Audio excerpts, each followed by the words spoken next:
4:30 बजे घोषणा होनी थी कि विधानसभा में नेता प्रतिपक्ष अखिलेश यादव मोहर लगाएंगे। पहली बार इतिहास में कोई दलित चेहरा होगा। डिले हो गया, देरी हो गई, कोई कंफ्यूजन है मनोज?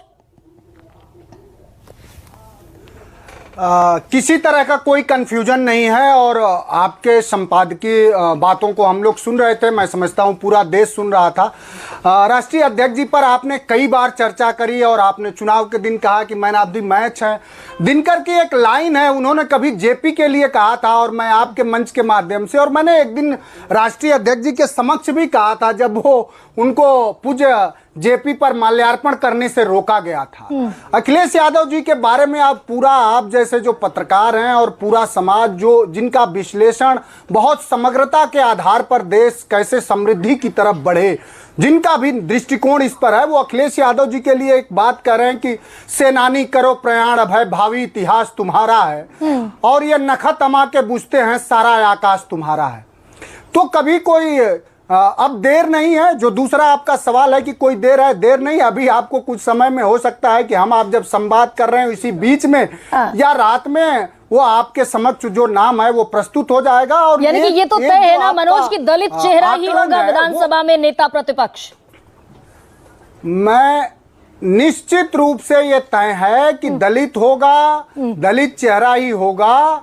और चेहरा और ये आपने एक और जो अच्छी बात बताई कि भारतीय लोकतंत्र में जो हमारे देश का सबसे बड़ा जनतांत्रिक रूप से जो बड़ा सूबा है उसमें कभी लीडर अपोजिशन दलित नहीं रहे। दलित की भागीदारी सुनिश्चित करने का काम राष्ट्रीय अध्यक्ष जी कर रहे हैं, तो उसके लिए भी पूरे देश का दलित वर्ग उनको बधाई दे रहा है। पूरे देश का दलित उनको बधाई दे रहा है। वो इसके लिए भी बधाई दे रहा है कि हिंदुस्तान की राजनीति में पहली बार ऐसा हुआ कि उन्होंने सामान्य सीटों पर 2 दलितों को लड़ाया। सबसे ज्यादा दलितों को, अगर अपने हमारी जितनी 63 सीटें थी उसी में सबसे ज्यादा अगर दलितों को किसी ने टिकट दिया तो समाजवादी पार्टी ने दिया। नहीं मनोज, तो लेकिन हम तो चाह रहे हैं कि आप जिन 2 दलितों की बात कर रहे हैं उनमें से एक अवधेश पासी हैं, फैजाबाद से जीते, 9 बार के एमएलए हैं मनोज सिंह काका।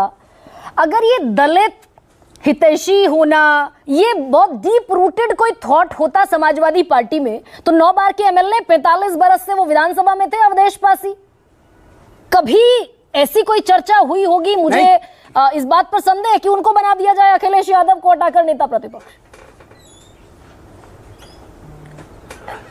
नहीं, मेरी जब अभी हमारी केंद्र में बहुत ज्यादा भागीदारी नहीं थी, आप भी जान रही हैं, जब बहुत सारे निर्णय राजनीतिक दलों में अपने कार्यकर्ताओं के जनभावनाओं के हिसाब से भी लिया जाता है। अब हमारी भागीदारी बढ़ी है, हम देश की तीसरी सबसे बड़ी पार्टी हुए हैं, तो निश्चित रूप से अब आप जो चेहरा अवधेश प्रसाद जी हमारे वरिष्ठतम नेता हैं और उनको अगर कोई भागीदारी दी जा रही है तो उनके जीवन संघर्ष को देखते हुए दी जा रही है, तो उसका तो आप जैसे लोगों से और देश के लोगों को स्वागत किया जाना चाहिए। आज आप जिसको मैन ऑफ द मैच बता रही हैं राष्ट्रीय अध्यक्ष जी को, उस मैच में हमारे पार्टी के अंदर मैन ऑफ द मैच वही है, अवधेश प्रसाद जी को ही है।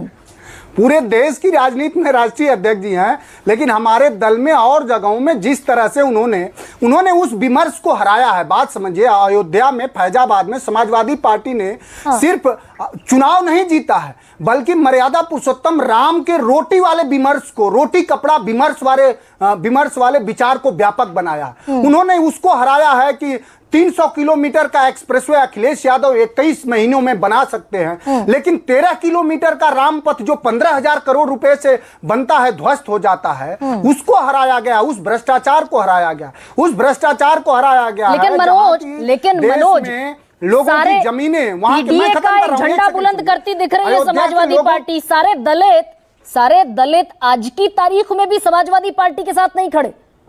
बड़ी तादाद है ऐसे जाटवों की जो मायावती का वोट बैंक था, जो बीजेपी के साथ इंटैक्ट हुआ इन चुनावों में।